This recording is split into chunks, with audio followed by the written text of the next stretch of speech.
नहीं त्रिभुवन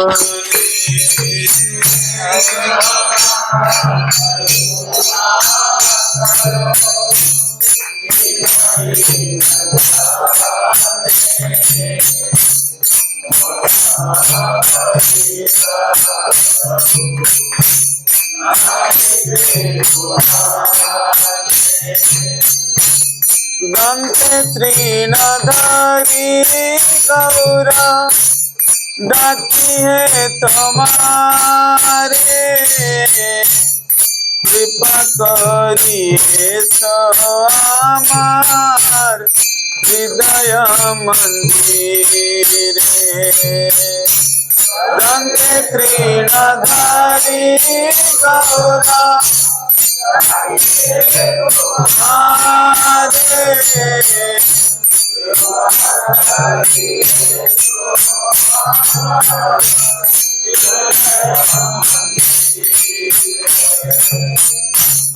जग कृपना करिबे पतित देखिया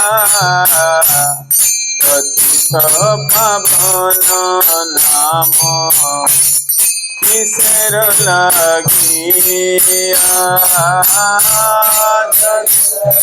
अनाथ करिबे पतित देखिया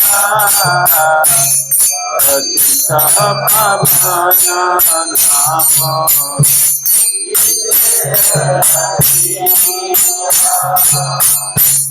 पड़ेছি बाबा तूफाने नहीं को निस्तार श्री चरण करणी दाने दास कर पार पड़ेছি बाबा तूफाने नहीं को निस्तार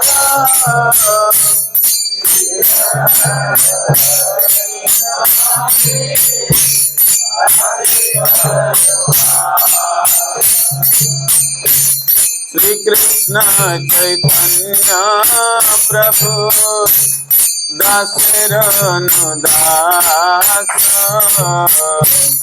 प्रार्थना करे सदा नरतम दास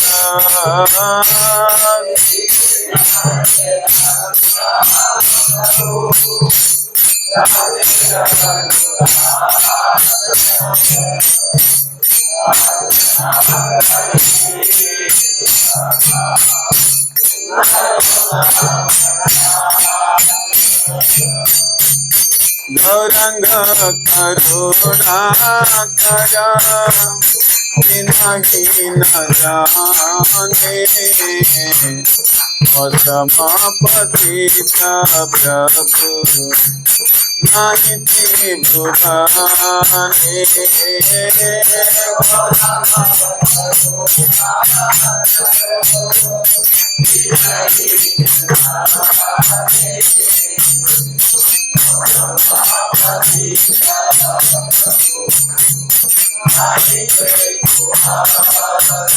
हरिमान हरिमान हरिमान हरिमान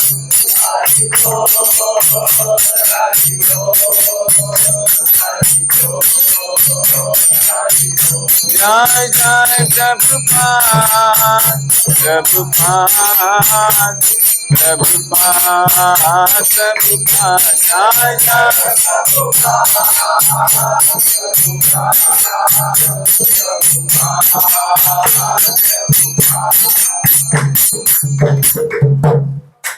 श्रील प्रभुपाद की श्री श्री राधा दामोदर श्री श्री श्रीनाथ जी श्री श्री गौनिताय श्री श्री जगन्नाथ बलदेव सुभद्रा महारानी की ग्रंथराज श्रीमद्भागवतम की श्रील प्रभुपाद की गौर प्रेमानंद।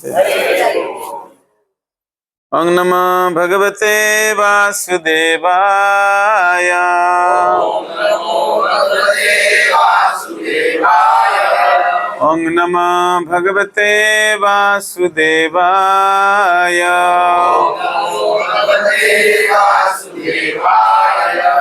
ओम नमः भगवते वासुदेवाय।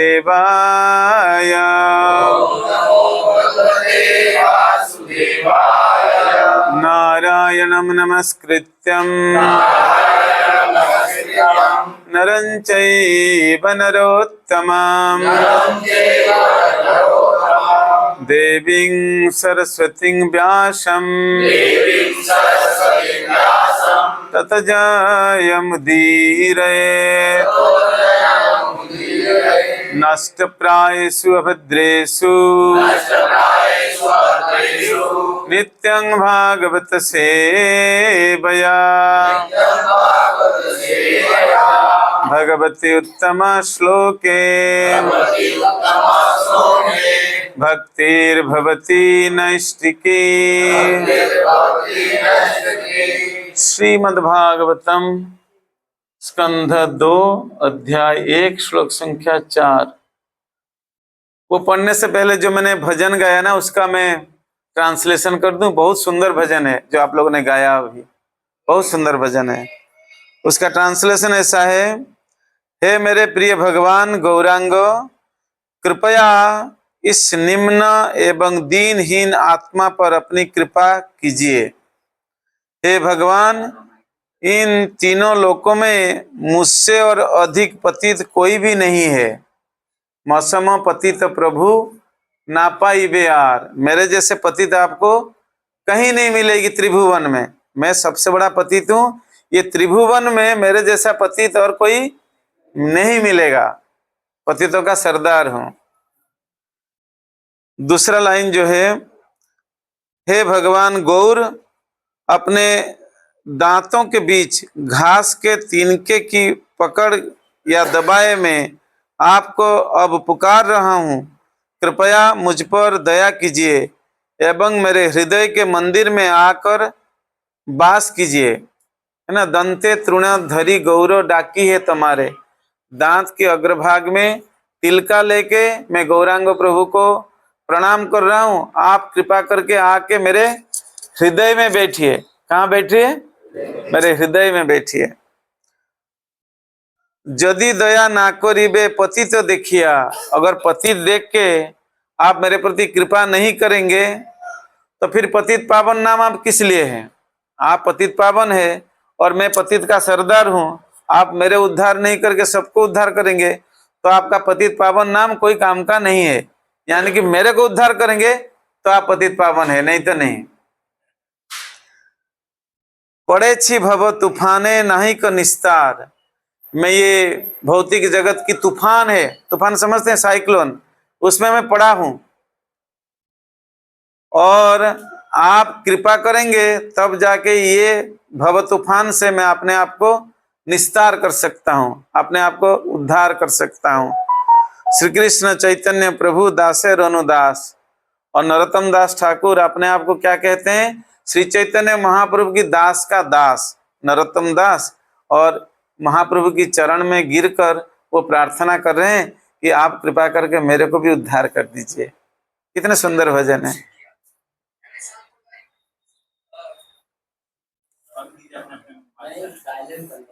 स्कंध 2 अध्याय 1 श्लोक संख्या 4। देहापत्य कलत्र आदिषु आत्मसैन्येषु अत्ससु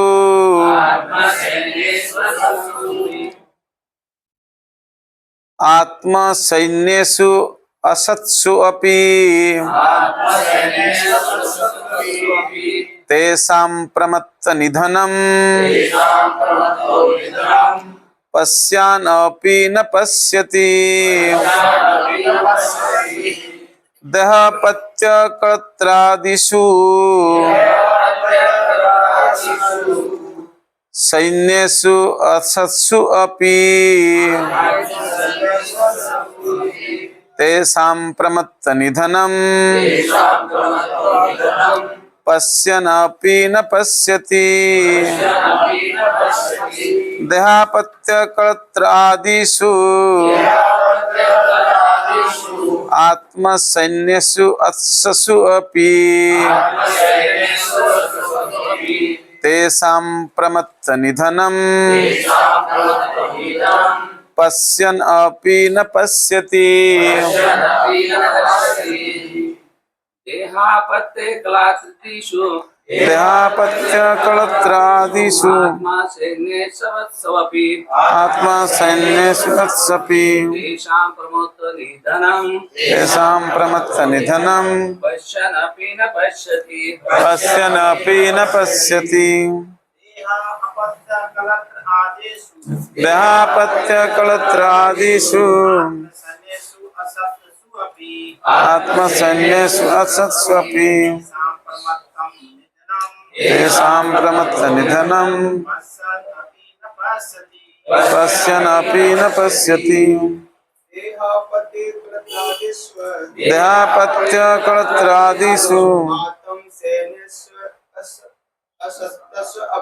आत्मा सैन्येषु असत्स्वपि तेषां प्रमत्त निधनं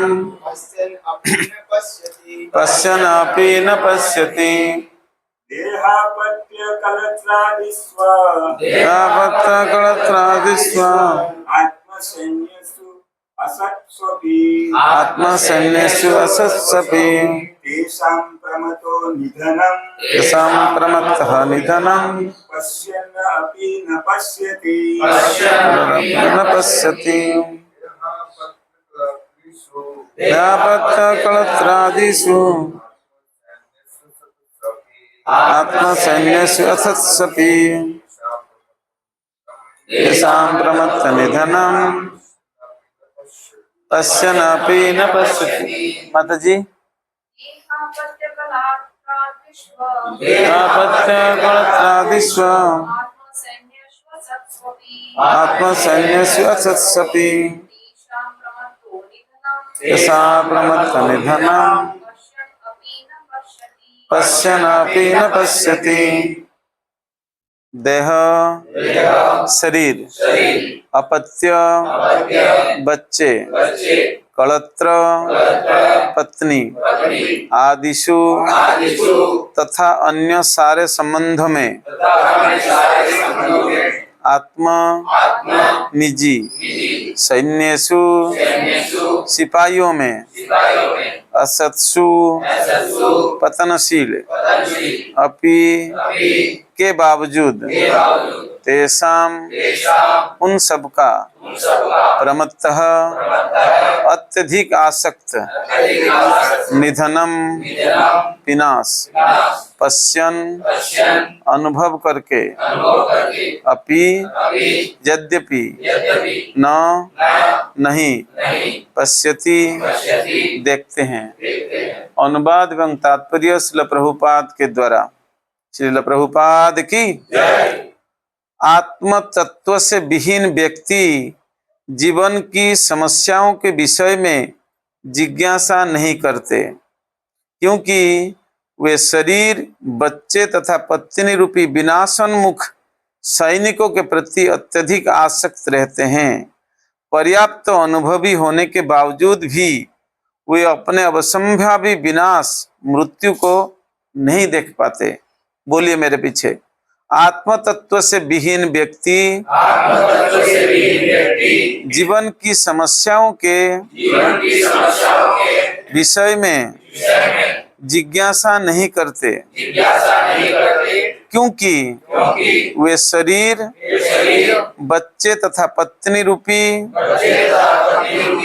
विनाशोन्मुख सैनिकों के प्रति अत्यधिक आसक्त रहते हैं। पर्याप्त अनुभवी होने के बावजूद भी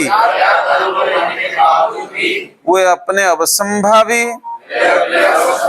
विनाश मृत्यु को नहीं देख पाते। ये सब हमारे लिए ही है।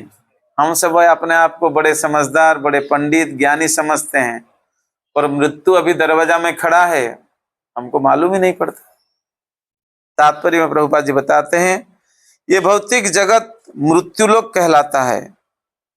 जिनकी आयु करोड़ों वर्ष के होती है, यहाँ ब्रह्मा से लेकर कुछ ही पलों तक जीवित रहने वाले जीवाणुओं तक ये सभी जीवन संघर्ष कर रहे हैं। बहुत सुंदर सेंटेंस है, पहला जो प्रभुपाद जी लिखे हैं। ये भौतिक जगत मृत्यु लोक कहलाता है। हम जब बात करते हैं यहाँ कि क्या कहते हैं, कि मृत्यु लोक। यहाँ ब्रह्मा जी को भी मरना पड़ता है। इसलिए देखिए प्रभुपाद जी लिखते हैं जिनके आयु करोड़ों वर्ष के होती है, किसके, ब्रह्मा जी के, और कोई एक पल में जीता है मर जाता है, और जो यहाँ जन्म लेता है उसकी मृत्यु अवसंभावी, वो करोड़ साल क्यों ना हो पर मृत्यु यहाँ होना सुनिश्चित है, मृत्यु सुनिश्चित है, इसलिए इसका नाम मृत्युलोक है। इस तरह ये जीवन एक प्रकार से उस भौतिक प्रकृति के साथ युद्ध की तरह है जो सबके ऊपर मृत्यु निर्धारित करते हैं। बहुत सुंदर पार लिखे हैं। ये भौतिक जगत के साथ हम लोग संघर्ष कर रहे हैं, है ना। जिसका करोड़ों रुपया है वो भी संघर्ष करता है, जिसका पैसा नहीं वो भी संघर्ष करता है, जिसका बच्चे है वो भी संघर्ष करता है, जिसका बच्चा नहीं वो भी संघर्ष करता है। हर पल भौतिक जगत के साथ हमारा संघर्ष चालू रहता है अनवरत। अगर आप कहेंगे नहीं नहीं मेरे पास सब कुछ है, फिर भी संघर्ष होता है, क्योंकि आत्मज्ञानी नहीं है। ये सबसे बड़ी संघर्ष है। अगर आत्मज्ञानी होते तो फिर भगवान का भक्त होते हैं। जो भगवान का भक्त होते हैं उनका चिंता नहीं होता है, क्योंकि संपूर्ण रूप में भगवान की कृपा के ऊपर भरोसा करते हैं।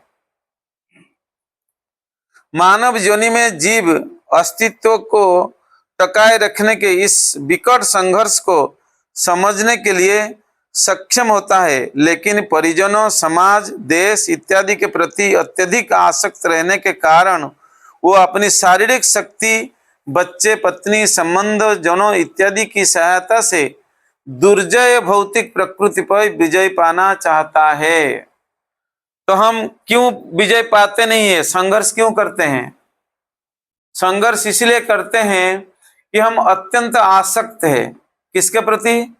अपने शरीर के प्रति, अपने परिवार के प्रति, अपने परिजनों प्रति, अपने स्त्री प्रति, बच्चे प्रति। इसलिए हम सोचते हैं कि हमारे संरक्षक यही लोग है, मैं इनका मालिक हूं, मेरे संरक्षण में ये लोग है, और जो मेरे संरक्षण में है वो लोग सोचते हैं कि मैं उनका रक्षा कर सकता हूं, पर मेरा अपना रक्षा मैं खुद नहीं कर सकता हूं, दूसरे का रक्षा क्या करूंगा। यद्यपि वो अपने विगत अनुभवों तथा पूर्ववर्ती दिवंगत वंशजों के उदाहरण से अत्यधिक अनुभवी होता है, तो भी वो ये नहीं देख पाता कि लड़ने वाले तथा कथित सैनिक अर्थात संतानें, परिजन, समाज के सदस्य तथा देशवासी सभी इस महान संघर्ष में विनाशशील है। अब देखिए हम लोग तो अनुभवी है ना, कि हमारे पिताजी गुजर गए हैं, उनके पिताजी भी गुजर गए हैं, और हमको भी गुजरना है, हमको भी मरना है। फिर भी सोचते हैं दुनिया के सारे लोग मर सकते हैं, मैं नहीं मरूंगा, है ना। दुनिया के सारे लोग मर सकते हैं पर मैं नहीं मर सकता हूं। यही सबसे आश्चर्य वस्तु है। जब युधिष्ठिर महाराज को जमराज ने पूछा, जानते हैं ना, चारों भाई मर गए थे, पानी पीने गए थे, तो वहां जमराज ने पूछा था युधिष्ठिर महाराज को, ये दुनिया का सबसे आश्चर्य वस्तु क्या है? जो युधिष्ठिर महाराज ने कहा था कि मेरे सामने से सब जा रहे हैं, मृत शरीर जा रहा है, कहाँ? जलाने के लिए स्मशान भूमि, पर मैं सोचता हूं ये सारे लोग जाएंगे पर मैं नहीं मरूंगा। ये सबसे आश्चर्य वस्तु है। हम ये देखते हैं, अनुभव करते हैं, ऐसा नहीं कि हम अनुभव नहीं करते हैं, हम बहुत अनुभवी है, पर अनुभव उसी समय मेरे लिए लागू नहीं होता है। मैं मरूंगा नहीं, सारे लोग मर सकते हैं पर मैं मरूंगा नहीं, क्योंकि इतने आसक्त हैं हम लोग अपने शरीर के प्रति, अपने परिवार के प्रति। मैं नहीं मर सकता हूं, सारे लोग मर सकते हैं तो मरे भले, पर मैं नहीं मरूंगा। यही सबसे बड़ा आश्चर्य वस्तु है और सबसे बड़ा आसक्ति है। मनुष्य को इस तथ्य का पर्यालोचन कर लेना चाहिए कि उनके पिता के पिता पहले ही दिवंगत हो चुके हैं। हम लिखते हैं दिवंगत। कोई कोई नेता आप देखे होंगे, अभी वो एमएलए या एमपी नहीं है, पर वो लिखते हैं, क्या लिखते हैं, पहले वाले क्या लिखते हैं, पूर्व संसद, भूतपूर्व संसद, भूतपूर्व, बस लिखते हैं।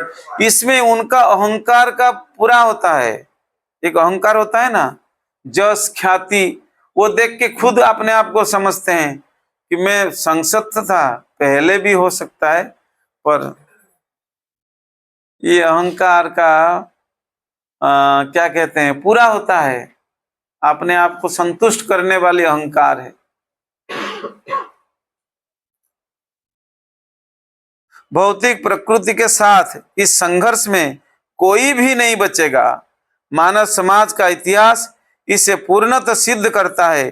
फिर भी मूढ़ लोग सुझाव रखते हैं कि वे भौतिक विज्ञान के सहायता से भविष्य में अनंत काल तक जीवित रह सकेंगे। प्रभुपाद जी कितने स्पष्ट रूप में डांटते हैं, क्या कहते हैं, ये मूढ़ लोग, जैसे भगवत गीता में भगवान भी डांटते हैं, नराधमा, मूढ़, डांटते हैं, क्योंकि सही में हम डांट खाने वाले योग्यता रखते हैं। मूढ़ है ना प्रभु, हम लोग ये समझ नहीं पाते हैं कि मेरे पिताजी के पिताजी गुजर गए, पिताजी गुजर गए, मेरा भी हो गया है, और मेरे पीछे भी कोई कोई आके चले गए, पर ये ज्ञान नहीं होता है। और तथाकथित भौतिक जो साइंटिफिक जितने सारे सब हो रहा है, आप देखिए ये सारे वस्तु जो उद्भावन हो रहा है, जो सब हो रहा है, ये सब भौतिक भोग भोगने के लिए ही विषय में होता है। आध्यात्मिक जगत की कल्याण के लिए कुछ भी कोई नहीं कर रहा है। सारे सब कैसे भौतिक भोग भोगेंगे, पर मृत्यु सुनिश्चित है। कैसे यहाँ से जल्दी पहुंचेंगे चंद्रलोक, कैसे सूर्य के पास जाएंगे, कैसे ये करेंगे वो करेंगे, पर आध्यात्मिक चिंता, आध्यात्मिक सोच, किस प्रकार भगवान की धाम जाएंगे, उस प्रकार की शिक्षा हमको नहीं मिल रही है, ना तो इसके प्रति कोई व्यवस्था हो रही है। मानव समाज द्वारा प्रदर्शित ऐसा अल्पज्ञान निश्चय ही पथभ्रष्ट करने वाला है। सही में ये पथभ्रष्ट करने वाला है, ये जो शिक्षा हमको दी जाती है। और ये सब आत्मा के वैधानिक स्वरूप की अवहेलना करने के कारण है। इस भौतिक जगत का अस्तित्व स्वप्न तुल्य है, जो इसके प्रति हमारी आसक्ति के कारण है। ये सही में हम लोग स्वप्न देखते हैं, जैसे स्वप्न आता है रात को, आप राजा बन गए हैं और आपके आजू बाजू में सब आपके चेले चामुंडे खड़े हैं, सैल्यूट मार रहे हैं, और कोई आपको झकझोर देता है, आपकी पत्नी के कहते हैं अरे सवेरे हो गया काम को जाने के लिए, उठो, तो आपका राजा एकदम आप खत्म हो गए, आप गमछा लेके चले काम करने के लिए मजदूरी। ये सपने जैसा है। भौतिक जगत में हमारे ये सब चला जाता है। ये भौतिक जगत भी एक स्वप्न जैसा है, मतलब कुछ दिन के लिए, कुछ साल के लिए, पर स्वप्न जैसा है, जो इनके प्रति हमारी आसक्ति के कारण है। अन्यथा जीवात्मा तो सदा ही भौतिक प्रकृति से भिन्न है। जीवात्मा भौतिक प्रकृति से भिन्न है, ये समझना, ये इंपॉर्टेंट लाइन है। ये जीवात्मा जो है भौतिक जगत से अलग है, क्योंकि ये मरणशील है, आज नहीं तो काल मरेगा, और जीवात्मा सदैव जीता रहता है। ये आपके शरीर छोड़ के दूसरा शरीर, दूसरा शरीर छोड़ के तीसरा शरीर, ये 84 लाख जोनी के अंदर ये घूमता रहता है।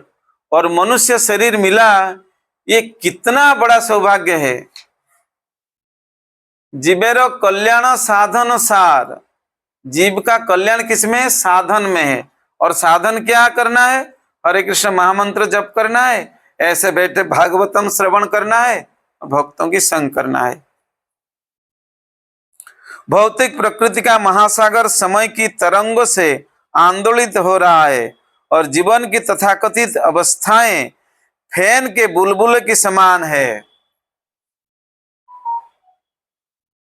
जो हमारे समक्ष स्वशरीर, पत्नी, संतान, समाज, देश इत्यादि के रूप में प्रकट होती है।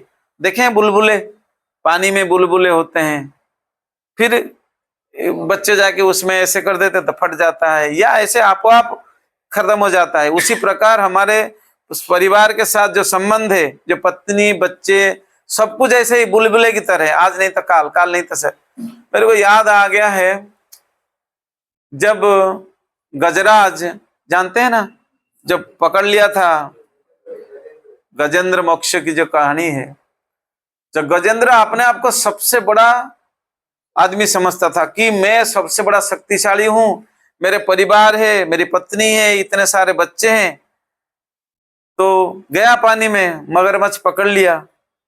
और मगरमच्छ पानी में बहुत शक्तिशाली होता है। हजारों साल तक युद्ध लगा, हजारों साल तक, सत्ययुग की कथा है, हजारों साल तक युद्ध हुआ। और जब हाथी को लगा कि मैं अभी मरने जा रहा हूं, तब तक आप वो पत्नी चली गई, बच्चे चले गए, अपना परिजन सब चले गए। यही संसार है, छोड़ना पड़ेगा। अगर आप छोड़ने नहीं चाहते हैं तो जबरदस्ती छुड़ाया जाएगा, पर छोड़ना ही होता है, ये निश्चित है, इसमें कोई प्रकार की कोई शंका नहीं।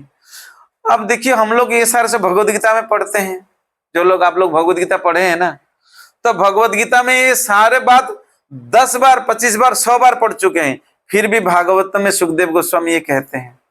क्यों? क्योंकि बार बार कहने से कदाच एक आदमी सुन ले, हरेर नाम एव केवलम। अब 3 बार क्यों बोलते हैं? कदाच कोई सुन ले, कदाच कोई पालन कर ले। तो इसलिए हमारे मुनि ऋषि तपस्वी ये बड़े ज्ञानी थे, ये जानते हैं कलिजुगी लोग कैसे होंगे। आत्मा के ज्ञान, आत्म तत्व के अभाव में हम अज्ञानी की शक्ति के शिकार बन जाते हैं। पढ़े भौतिक जगत में हम लोग कितने बड़े ज्ञानी हैं, कितने बड़े अपने आप को समझदार समझते हैं। भौतिक जगत का सारा पढ़ाई हम लोग कर लिए हैं, हम इंजीनियर है, हम डॉक्टर है, हम चार्टर्ड अकाउंटेंट है, पर जो भौतिक जगत का सही ज्ञान जो है, आत्म तत्व, उसको हम लोग ने आत्मसात नहीं किए हैं। इसलिए हम इतने पढ़े लिखे होने के बावजूद भी अज्ञानी है, क्योंकि जो पढ़ना है, जो आहरण करना है, वो नहीं किए हैं। हम भौतिक जगत में कुछ पढ़ाई कर लिए, पर मृत्यु तो सुनिश्चित है। मृत्यु से अलग कैसे होना है, मृत्यु से कैसे अलग होना है, उस पढ़ाई हम लोगों ने किए ही नहीं है। तो हम लोगों ने क्या किया? कुछ भी नहीं किया। आप देखिए, आप इतने पढ़े लिखे हैं, या तो कोई इंजीनियर, डॉक्टर या चार्टर्ड अकाउंटेंट, उसको भी मरना है, आपको भी मरना है, उसको भी जलाया जाएगा, आपको भी जलाया जाएगा। फर्क क्या है? कुछ भी फर्क नहीं है।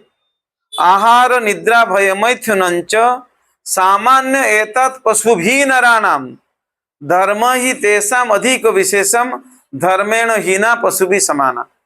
आप कभी 2 मिनट सोचिए, ये जो कुत्ते बिल्ली कीड़े मकोड़े जिसकी आप अभी प्रभुपाद जी कह रहे थे, कोई मुहूर्त में बच जाता है, कोई हजारों साल तक जीता है, पर यही करते हैं। क्या करते हैं? खाना पीना, जन्म करना और मरना, डरना किसी से। तो पशु के अंदर है, मनुष्य के अंदर भी समान चीज है। फर्क क्या है बताइए? अंतर क्या है? पशु के साथ मनुष्य का क्या अंतर है? डिफरेंस क्या है? हमारे पास मैच्योर्ड ब्रेन है, बुद्धि, हम बुद्धिशाली है, बुद्धिशाली है हम लोग। तो कौन सा बुद्धि है? जिस बुद्धि से हम भगवान की चरण प्राप्त कर सकते हैं, भगवान की कृपा प्राप्त कर सकते हैं, वो है सही ज्ञान। कुत्ते बिल्ली के पास ये होता नहीं है। वो ज्यादातर अपने जीवन के संघर्ष करते हैं, और पशु भी समान है, पर हम आत्म तत्व ज्ञान आहरण करते हैं, वही हमारे विशेषता है। अगर हम भगवान की भक्ति नहीं कर सकते हैं तो हम कुत्ती बिल्ली की तरह है। आप देखिए, जो लोग हर दिन सवेरे उठते हैं, जाते हैं काम करने, रात को आते हैं, फिर सवेरे उठते हैं, फिर जाते, मतलब पशु तुल्य है। आत्म तत्व के बारे में, भगवान की भजन कीर्तन के बारे में कुछ भी पता नहीं है। तो ऐसा जीवन कुत्ते बिल्ली की जीवन है, कोई मतलब नहीं है इस जीवन में। तो इसलिए प्रभुपाद जी हमको सचेत करते हैं, जल्दी जल्दी मनुष्य नहीं भक्त बनिए, मनुष्य नहीं भक्त बनिए। हमारे मित्र, कुटुंबी और तथाकथित पत्नी एवं संतानों ने केवल विनाशशील है, सबको मरना है, सब विनाश में जाएंगे, अपितु भौतिक अस्तित्व की ब्रह्मा बाह्य चौकाचंद से मोहग्रस्त भी है। हम लोग कुछ देख लेते हैं भौतिक जगत में, कुछ चौकाचंद करने वाली, आंख को बहुत सुख देने वाला ऐसे देख लेते हैं, कान को कुछ अच्छा सुनने वाले हम लोग समझ लेते हैं कि कितना अच्छा है दुनिया, ये दुनिया में कितना आनंद है, कितने डांस करते हैं, कितने गाते हैं, कितने नाचते हैं। पर ये नाचना गाना थोड़ी देर के लिए, फिर एकदम मरे जैसे वो रहते हैं। देखें प्रभुपाद जी जब विदेश गए ना, तो पहले पहले उनका प्रचार प्रसार हो नहीं पा रहा था। तो एक दिन सोचे कि भगवान की नाम के ऊपर ही मेरे को आश्रय करना पड़ेगा, इसके अलावा और कुछ नहीं।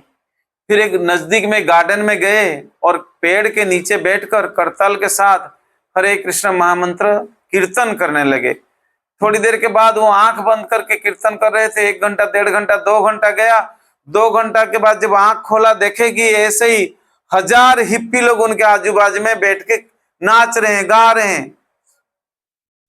वो लोग मतलब डांस पार्टी में या भौतिकवादी सारे सब काम करते थे, और जब प्रभुपाद जी की कीर्तन हुआ वो लोग नाच रहे थे, गा रहे थे। उनको पता नहीं कि कीर्तन क्या है, वो राम कृष्ण कभी सुने नहीं थे, और वो ऐसा नहीं कि प्रभुपाद जी की कीर्तनों के प्रति आसक्त हो गए थे, नहीं, ऐसे ही नाच रहे थे, गा रहे थे।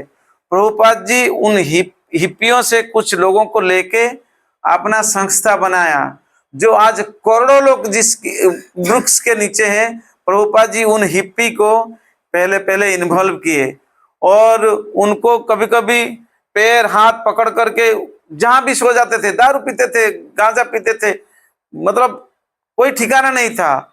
तो उन लोगों को ले लेके प्रभुपाद जी ने उनकी सेवा किए, खाना बनाया, खाना खिलाए, उनका झूठा पुत्ता उठाया, और ये इस्कॉन प्रतिष्ठा किए थे आज जहां हम लोग बैठे हैं। तो फिर उन लोगों को हिप्पी से हैप्पी बनाए प्रभुपाद जी ने। ऐसे ही मानव सभ्यता का संपूर्ण भौतिकतावादी विकास सबकी सजावट के समान है। आप देखिए प्रभुपाद जी कैसे कैसे स्पष्ट बताते हैं कि मानव समाज भौतिकवादी जो विकास है वो जैसे मुर्दा को सजाने की बात जैसे है। भौतिक जगत में जितना विकास हो रहा है आज, तथाकथित विकास, प्रभुपाद जी कहते हैं जैसे सबको सजाना जैसे निरर्थक है, उसी प्रकार भौतिक जगत में जितने आप उन्नति करते हो वो बेकार ही है, जैसे सबको सजाने में कोई मतलब नहीं है। जो कुछ दिनों तक अपने पंख फड़फड़ाता है, फिर भी मनुष्य जीवन की सारी शक्ति इस सब के अलंकृत करने में व्यर्थ हो जाता है। श्री सुखदेव गोस्वामी मोहग्रस्त मानवीय कार्यकलापों की वास्तविक स्थिति का दर्शन कराकर मनुष्य के कर्तव्य की ओर संकेत कर रहे हैं। आप सुखदेव गोस्वामी कह रहे हैं कितने साल पहले, कम से कम 5000 साल पहले, 5000 साल पहले बैठकर जब लिख रहे थे, देख रहे थे कि मानव समाज का यही अवस्था होगा, यही होगा। ये गोपाल क्या सोसाइटी, गोपाल नगर सोसाइटी में ऐसे ही सब सामने जाएंगे, सब्जी का मंदी, 1000 लोग जाते हैं, सब्जी बेचते हैं, आते हैं, कोई खरीदता है, और फिर ये 5000 साल पहले बैठकर वो देख रहे हैं। कितने बड़े ज्ञानी, कितने बड़े पंडित। जो लोग आत्मतत्व के ज्ञान से विहीन है वे दिग्भ्रमित है। इसलिए सुखदेव गोस्वामी हमारे लिए ये संदेश देते हैं बार बार कि आप लोग आत्मज्ञानी बनिए, आप लोग भौतिकवादी मत बनिए। भौतिकवादी बनेंगे तो विनाश आपका सुनिश्चित है। तो आत्मज्ञानी का विनाश नहीं होता है क्या? प्रश्न उठता है ना, आत्मज्ञानी का विनाश नहीं होता है। तो जब आत्मज्ञानी होते हैं, मरने जीने में कोई फर्क नहीं पड़ता है, जो मृत्यु को जी लेते हैं। ये किसको बता रहे हैं?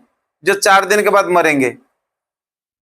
सुखदेव गोस्वामी किनको उपदेश दे रहे हैं? ये हाँ, उनको दे रहे हैं। उनको तो 4 दिन के बाद मरना है, तक्षस आके उनको दंशन करना है, और ये निश्चित है। इनके पास तो 7 दिन की गारंटेड टाइम था, हमारे पास 7 मिनट का भी नहीं है 7 मिनट का भी नहीं है। फिर भी हम लोग कितने, देखिए कितने घमंड है, कितने हम अहंकारी है, कितने आपके समझदार समझते हैं।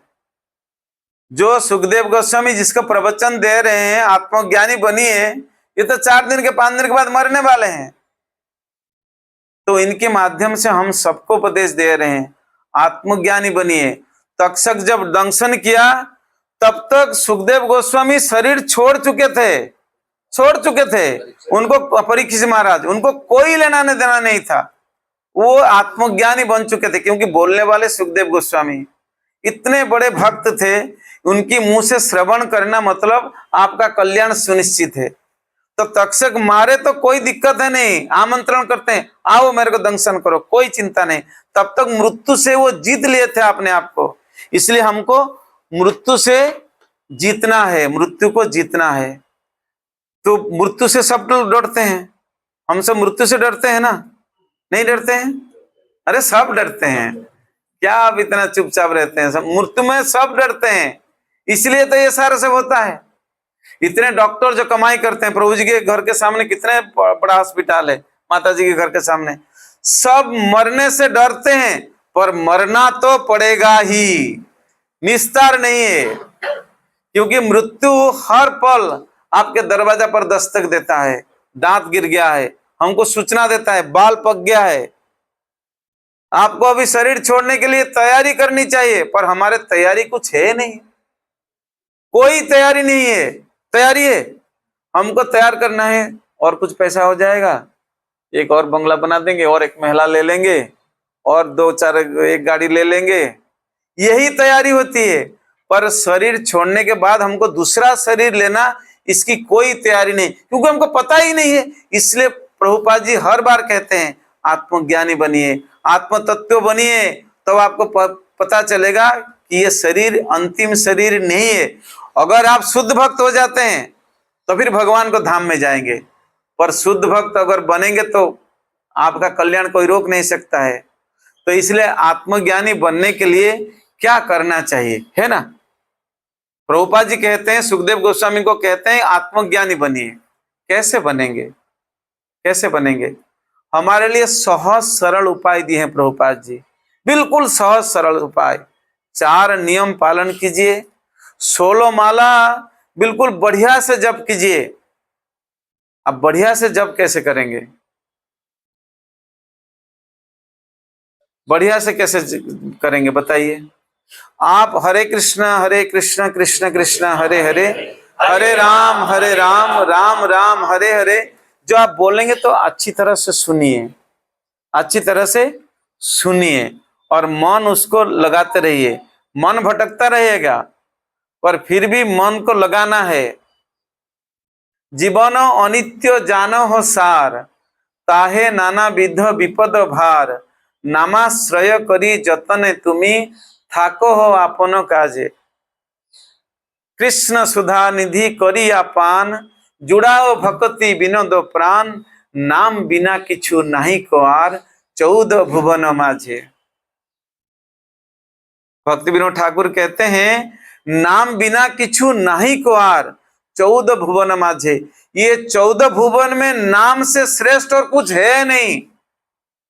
इसलिए कृष्ण सुधा रस करिया पान, जब हम कृष्ण कहते हैं, ये सुधा है, ये अमृत है, इसको पान कीजिए। कृष्ण सुधा रस करिया पान, जुड़ाओ भक्ति विनोद प्राण। आपका प्राण कृष्ण सुधा रस से बिल्कुल आप्लुत कर लीजिए, क्योंकि नाम बिना किछु नहीं को आर, 14 भुवन माझे। तो कितने हम लोग भाग्यवान है कि कलिजुगी आदमी है, आत्म तत्व की प्रयास में हम लोग सब इकट्ठा होते हैं, भजन कीर्तन करते हैं, भगवान का दिव्य गान श्रवण करते हैं, कथा श्रवण करते हैं, और हमारे कल्याण कोई रोक नहीं सकता है प्रभु, ये गारंटेड है। प्रभुपाद जी कहते हैं, हम नहीं कहते हैं, तो गारंटेड है, हमारा कल्याण सुनिश्चित है। जब मैं पढ़ाई करता था ना प्रभु, मेरे गांव का पहला व्यक्ति मैं एमए पढ़ने गया भुवनेश्वर, तो अपने आप को बड़ा समझदार समझता था कि मैं इतना पढ़ा लिखा हूं, मैं इंग्रजी जानता हूं, मैं ये हूं वो हूं। जब आया माता जी 92 में सूरत में, तब जब भगवत गीता पढ़ा, फिर ब्रह्म संहिता पढ़ा, तो ब्रह्म संहिता में एक श्लोक आता है, यस्तेन्द्र गोपम अथवेन्द्र मोहो सकर्म बंधानुफल भजमात नति कर्माणि निर्दहति किंतु च भक्ति भाजम गोविंदमादि पुरुषम तमहं भजामि। ब्रह्मा जी भगवान को स्तुति कर रहे हैं। इसमें बहुत सारे श्लोक है। उस श्लोक के अंदर एक श्लोक है ये, यस्तेन्द्र गोपम अथवेन्द्र मोहो सकर्म। ये एक शब्द भी है, एक सेंटेंस भी है। एक शब्द है यस्तेन्द्र गोपम अथवेन्द्र मोहो सकर्म। दांत निकल जाता है, इतना मतलब शब्द इतना कठिन है संस्कृत का। इसका अर्थ यह है कि स्वर्ग में जो राजा है उसको क्या कहते हैं? इंद्र। यस्तेन्द्र गोप मथवेन्द्र मोह सकर्म। स्वर्ग के राजा है, ऐश्वर्य प्राचुर्य से सबसे बड़ा है, स्वर्ग के राजा है। और एक गोपेंद्र होता है, वो गोबर के अंदर कीड़ा है। आप लोग देखें गोबर, गाय का जो गोबर होता है उसके अंदर एक कीड़ा रहता है जिसको गोपेंद्र कहते हैं। वो भी इंद्र है, और वो गाय के गोबर के अंदर कीड़ा है।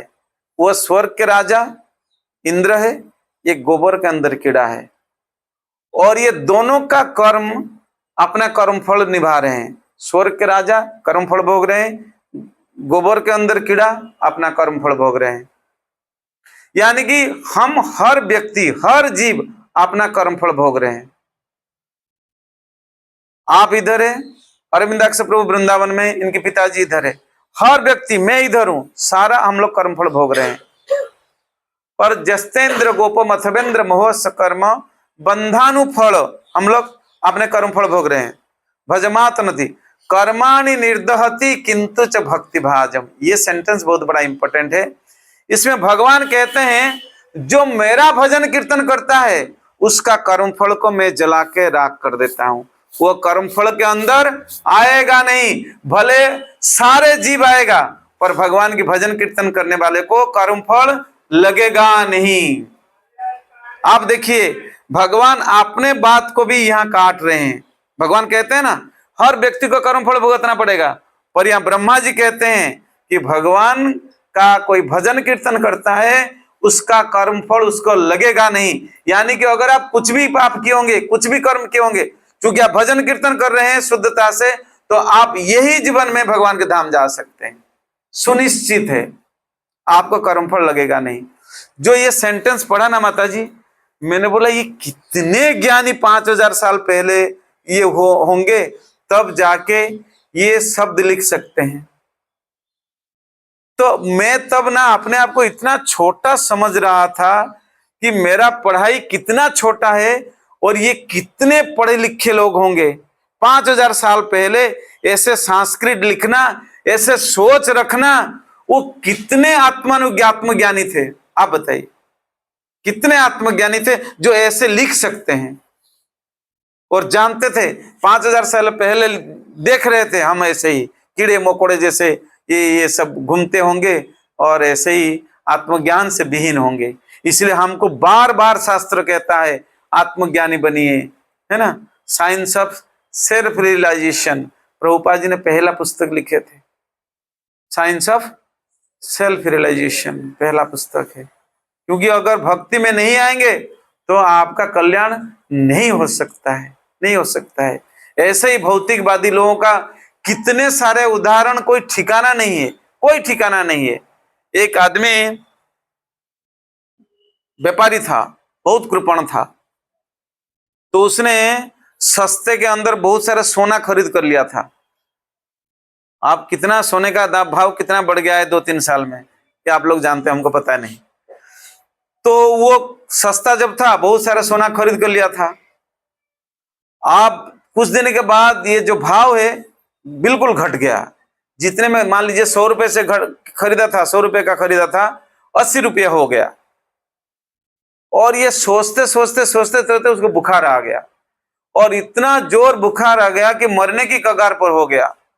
अब जब मरने जा रहा था, उसके बच्चे सब विदेश विदेश में सब थे, उनको टेलीफोन किया होगा, आ जाओ, मरने की कगार पर बुढ़ा देखना चाहता है, आ जाओ सब। तो बच्चे सब आ गए घिर के, और डॉक्टर भी आया था, देख रहा था, चेक कर रहा था, तो देखा कि बुखार उसका 105 हो गया था। तो डॉक्टर ने कहा कि तो 105 हो गया। और जो सोया हुआ था बुढ़ा, बोला कि सब सोना बेच दो, सब सोना बेच दो। अब उसका जो बुखार था, उसका फारेनहाइट 105 था, वो 100 रुपये सोना खरीदा था, 80 रुपये हो गया था, घट गया था। अब 105 हो गया। उसको ये बुद्धि नहीं की, उसका बुखार 105, उसने सोचा उसका सोने का भाव 105 हो गया, सब बेच दो। ऐसे होता है लोगों का, मर रहा है, मर रहा है, 105 सोना में बेच दो। यही हमारे हालत होता है। हम सोचते हैं और कुछ दिन जी जाऊंगा। दांत गिरा है ना, ऐसे दांत लगा के मैं खा सकता हूँ, चबा सकता हूँ। बाल पक गया तो क्या हुआ, कलर कर लूंगा ना, सैलून है इधर, 50 रुपए की काम है, मैं यंग दिखूंगा। वो बात है नहीं। बात ये है कि आप कितना भजन, कितना करोड़पति आप है, आप कितना भजन किए हैं, इसकी जरूरत है। कितने, एक उस दिन एक महाराज आ रहे थे, एक बार नारद मुनि ने जाके भगवान कृष्ण को कहा, देखिए एक मेरा भक्त है, पर मैं उसको बुला रहा हूं, वो आ ही नहीं रहा है। तो भगवान कहा कि ये कैसे भक्त है, आप बुला रहे हैं, आ नहीं रहा है, तो कैसे भक्त है। तो बोलते कि चलो परीक्षा करता हूं। तो बोले ठीक है, परीक्षा कर लो। नारद मुनि गए और देखे वो भक्त था। तो बोले कि आप चलिए, अभी मेरे भगवान के धाम में ले जाऊंगा, भगवान के धाम में मैं आपको ले जाऊंगा। अगर नारद मुनि आके हमको कहते तो क्या करते हम लोग, चलो अभी, चलो अभी, इसी वक्त चलो भगवान के धाम में। क्योंकि भगवान का धाम कैसा है, न तद्भासयेत सूर्य न शशांक न पावक यद्गत्वा तत् निवर्तन्ते तद्धाम परमम् मम। भगवान का धाम कैसा है कि न तद्भासयेत सूर्य, और देखिए कितना किरण अभी आ गया, 9 बजाने, कितना स्ट्रॉन्ग अभी आ गया सूर्य का प्रखरता, जला देता है ना। तो भगवान की धाम में सूर्य का प्रकाश तो है, पर शीतलता देता है। चंद्रमा है, पर चंद्रमा कभी कभी रहता है ना, वो क्या कहते हैं, अंधार पक्ष से आता है ना, पर वहां चंद्रमा सदैव रहते हैं और शीतलता प्रदान करते हैं। कभी ऐसा नहीं कि अमावस्या आएगा कि दिखेगा नहीं, नहीं। और क्या है कि न पावक, वहां हवा इतना जोर नहीं कि जैसे तूफान आएगा आपको डुबो के लेके जाएगा, नहीं, ऐसा कुछ भी नहीं है। और दद्गत्वा तत् निवर्तन्ते तद्धाम परमम्। एक बार भगवान के धाम चले गए, वहां से आने का कोई बिल्कुल एकदम संभावना नहीं, आप उधर ही रहेंगे, आप उधर ही रहेंगे, भगवान के साथ, भगवान की सेवा, भगवान की भजन कीर्तन करते रहेंगे। तो ऐसे धाम में जाना चाहिए जहां से आना नहीं है। नहीं तो अगर आप स्वर्ग में जाएंगे, ब्रह्मलोक जाएंगे, तभी भी वहां से आपको जन्म लेना पड़ेगा। ये अन्य अरविंदाक्ष विमुक्त मानिनस तो यष्ट भावात अविशुद्ध बुद्धय, है ना, भगवतम का श्लोक है। ये अन्य अरविंदाक्ष, अगर अरविंद भगवान का आंख जो है कमल जैसा है, उनकी चरण के बिना अगर आप और कहीं जगह पे मन लगाए तो आपको घूम घाम के आना पड़ेगा ये पृथ्वी लोक पर। इसलिए दूसरा कोई देव देवी का पूजा नहीं करना है, ये हमारे अल्प बुद्धि का है। बुरा मत लगाना, कृष्ण भक्त होने के बावजूद भी, इस्कॉन में 10 साल 25 साल बिताने के बावजूद भी हम लोग देव देवी को पूजा करते हैं। हमको लगता है शायद कुछ तो कृपा करेंगे। यथा तरुर मूल निशचनन तृप्यंती तस्कंद भुजोपशाखा प्राणोपहारेण यथेन्द्रियाणाम तथैव सर्व अर्हणम अच्युतेज्या। जैसे एक पेड़ की मूल में अगर आप पानी देते हैं तो उसका पत्ता, उसका डाली, उसका फूल, उसका फल, सबको पानी चला जाता है। जैसे हम पेट को खाना देते हैं, अभी थोड़ी देर के बाद प्रसाद मिलेगा ना, तो पेट को देते हैं और सारे इंद्रियां का चला जाता है, ये सारे सब खाना। उसी प्रकार अगर भगवान अच्युत को आप प्रणाम करते हैं, सेवा करते हैं, पूजा करते हैं, तो सारे देव देवी, आपके पूर्वजों, आपने सारे जितने जिसको जानते हैं वो सबको पूजा हो जाता है। इसी प्रकार जैसे एक पेड़ की मूल में पानी देते हैं, या तो आप पेट में खाना देते हैं, सारा इंद्रिया जैसे तृप्त हो जाता है। तो इसलिए पूजा करना है, श्री पर श्री भगवान का, कृष्ण का, दूसरा किसी का नहीं। इसलिए कपिल भगवान कहते हैं आराधना नाम सर्वेशाम विष्णु आराधनाम परमम परम तस्यै परोतरो देवीम तोदीयानाम समच्चरम। बहुत सुंदर श्लोक है। कुछ भागवतों का श्लोक कंठस्थ करना चाहिए, क्योंकि ये हमारा जीवन का बहुत बड़ा कल्याणकारी वस्तु है। हालांकि इस भगवद गीता का सारा श्लोक अच्छा है। मैं तो सुना कि अरविंदाक्ष प्रभु पूरा भगवद गीता कंठस्थ कर चुके हैं। कितना बड़ा भाग्यशाली व्यक्ति है। आप बड़े भाग्यवान है रामतार जी, बहुत भाग्यवान है आप। सच कह रहा हूं, अरविंदाक्ष जैसे पुत्र आपके घर में है ना, ये पूरा आपका मतलब पूरा वंश को कल्याण कर सकते हैं। क्योंकि भगवद गीता का हर श्लोक जो है ना, कोई अगर कंठस्थ करता है वो भगवान के धाम में जाएगा। इतना पावरफुल ये श्लोक है। तो इसलिए आराधना नाम सर्वेशम, हमको किसी को असम्मान नहीं करना है, सबको सम्मान करना है। पर विष्णु आराधनाम परम, विष्णु आराधना करना यह सर्वश्रेष्ठ है। और उससे भी बेहतर क्या है, तस्य परोतर देवीम तोदीयानाम समच्चरम। अगर उससे बेहतर फल अगर कुछ प्राप्त करना चाहते हैं तो विष्णु भगवान का जो भक्त है उनकी सेवा कीजिए। जब सनातन गोस्वामी नहीं, जब चैतन्य महाप्रभु को मिले, कुछ भक्त मिले, क्योंकि चैतन्य महाप्रभु जब जगन्नाथपुरी में लीला विहार कर रहे थे तो बंगाल से हर साल 200-250 भक्त आते थे। बंगाल से चल के जगन्नाथपुरी आते थे, महाप्रभु को दर्शन करेंगे, जगन्नाथ रथ यात्रा में जगन्नाथ का दर्शन करेंगे रथ में बैठते हुए, और फिर 4 महीना रुक के फिर वापस जाएंगे सारे भक्त लोग। तो 4 महीना जगन्नाथपुरी में रुकते थे, और जब वापस जाते थे चैतन्य महाप्रभु को सब प्रणाम करके जाते थे। महाप्रभु सबको आशीर्वाद देते थे। तो उन भक्तों से 2 भक्त महाप्रभु को पूछा, महाप्रभु हम गृहस्थ थे, पति थे, हमको कुछ आता नहीं, हमारे कल्याण कैसे होगा आप बताइए। महाप्रभु ने कहा जीवे दया नामे रुचि वैष्णव सेवा। 3 बात, जीवे दया। तो भक्त ने पूछा कि जीव के प्रति दया कैसे कर सकते हैं? जिसको खाना नहीं उसको खाना खिला दीजिए, या जिसके पास पैसा नहीं उसको पैसा दे दीजिए। नहीं, जीवेर कल्याण साधन सार, जीव का कल्याण कैसे करना है, उसको हरिनाम दीजिए, इसको भगवान की चरण में लाके डाल दीजिए, तो उसका कल्याण होगा। इसलिए जीवे दया, जीव के प्रति हमको दया करना चाहिए। कैसे दया करना चाहिए कि उनका जो अनंत काल का जो भगवान से जो उसका जो बिछड़ गया है उसको आप जोड़ दीजिए। भगवान से हम विलग्न हो गए हैं ना, मिछे मायार बसे जाच्छो भैसे खाच्छो हाबू डूब भाई, माया हमको भगवान से अलग कर लिया है। तो हमारे क्या करना चाहिए, उन भक्तों को भगवान की चरण में जोड़ देना चाहिए, हमारा काम है। क्योंकि preaching is the essence. Prabhupada ji कहते थे कि प्रचार का ये संस्था है, प्रचार कीजिए। लोगों को प्रचार की आवश्यकता बहुत जरूरी है, लोग जानते नहीं है, आत्मज्ञानी नहीं है, यही प्रभुपाद जी का संदेश है। तो हमको लोगों को जोड़ना है। जोड़ना कहाँ है, भगवान की चरण में, मेरे से नहीं, भगवान से जुड़ाना है। भगवान को जोड़ दीजिए। अनंत काल से हम लोग अलग हुए हैं भगवान से, उन जीवों को भगवान की चरण में लाके जोड़ दीजिए। जीवे दया नामे रुचि, जैसे थोड़ी देर पहले, नाम के प्रति हमारा लोभ होना चाहिए। हमारे लोभ और कोई जगह पे है, किसी के पैसा से, किसी की स्त्री से, किसी के बच्चे से, किसी के बंगला से, किसी की गाड़ी में लोभ है।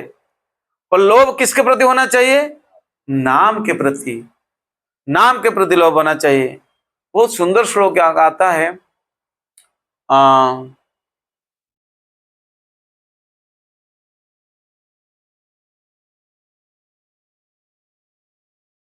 बोल रहा हूं, बहुत सुंदर है। लोभ किसके प्रति होना चाहिए, कृष्ण कथा के प्रति होना चाहिए।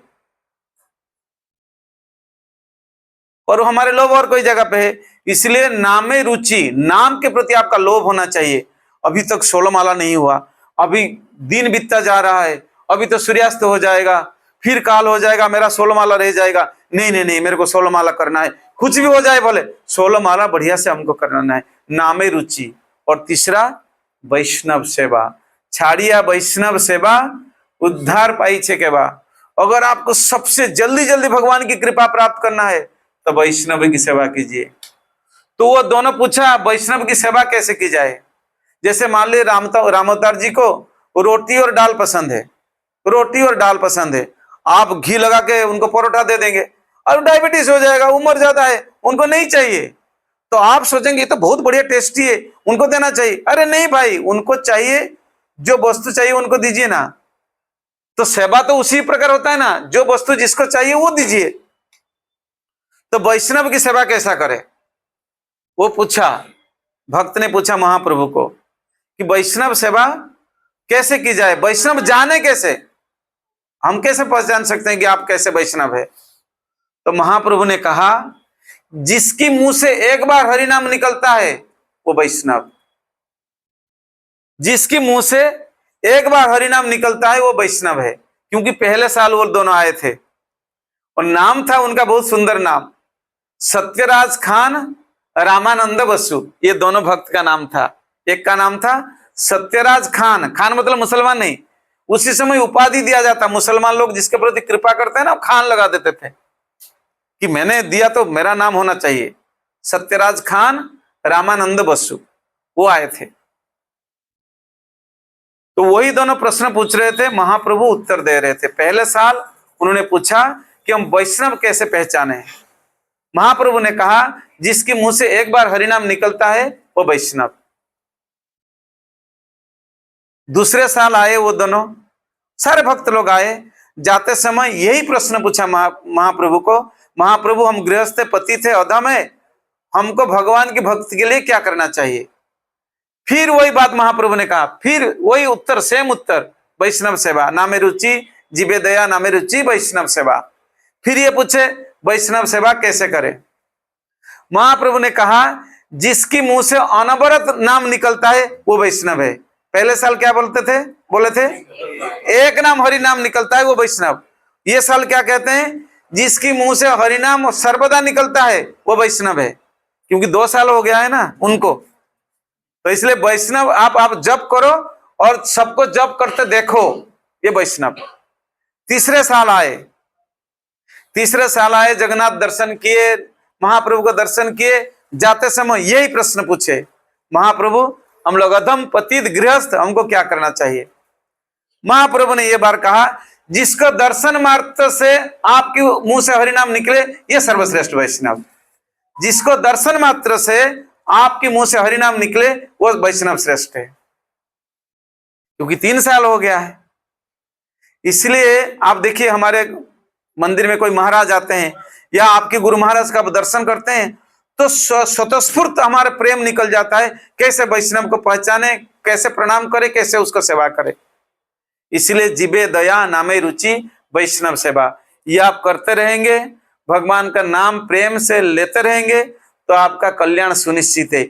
यही आत्मज्ञान है, यही आज का जो भागवत श्लोक का सारांश है, जो मैंने मेरा नीच बुद्धि से कुछ विश्लेषण करने की मैंने प्रयास किया।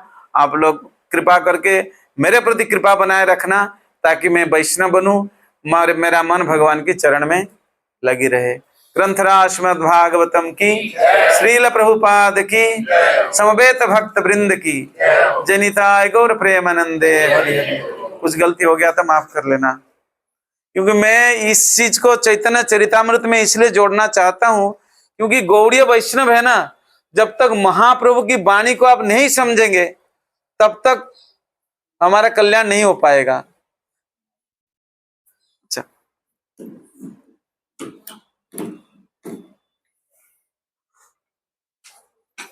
समय में खत्म किया ना माता जी, थैंक यू। हाँ, आप हमारे जन्मदिन पे 26 अक्टूबर को बगैर सूचना दिए हमारे घर पे आए। हम आपका उपकार नहीं भूल सकते। आज का जो सत्संग था वो मेरे लिए ही था, मैं सच्ची कह रहा हूँ कि अब जाने का समय आ गया है। भगवान का नाम कैसे निकलता रहे, आप ऐसे ही कृपा बनाए रखिएगा। हमें कभी इस्कॉन जहांगीरपुरा बुला लीजिए, कभी हमारे घर आ जाइए। आपका घर है, आपका हर टाइम स्वागत है, जब भी आप आना चाहते हैं आप आ सकते हैं, आपका स्वागत है। महीने में एक बार यहाँ भी जरूर आया करे। जब आप बुलाएंगे, गोपाल जब तीर्थ हो गया, आपके ध्यान के लिए अरे बता दी, तीर्थ है ये कृपा बनाए रखे। और मैं आज का जो प्रवचन है बहुत आनंद आ रहा है मुझे, बहुत आनंद, बहुत अच्छा लग रहा है कि ये सब बहुत मेरे धन्यवाद। लिए हुआ है। ये प्रभुपाद जी ने लिखे हैं, मैंने तो कहा मैंने कुछ खाली दो चार शब्द जुड़ा, बाकी प्रभुपाद जी ने सब बोल के गए थे, मेरा कोई शब्द नहीं इसमें, मैंने कुछ जोड़ा नहीं, बस। बहुत अच्छा, यही कमाई है। धन्यवाद धन्यवाद धन्यवाद धन्यवाद रामोतार जी, कृपा बनाए रखिए, कृपा बनाए। कृष्णा कृष्णा हरे हरे हरे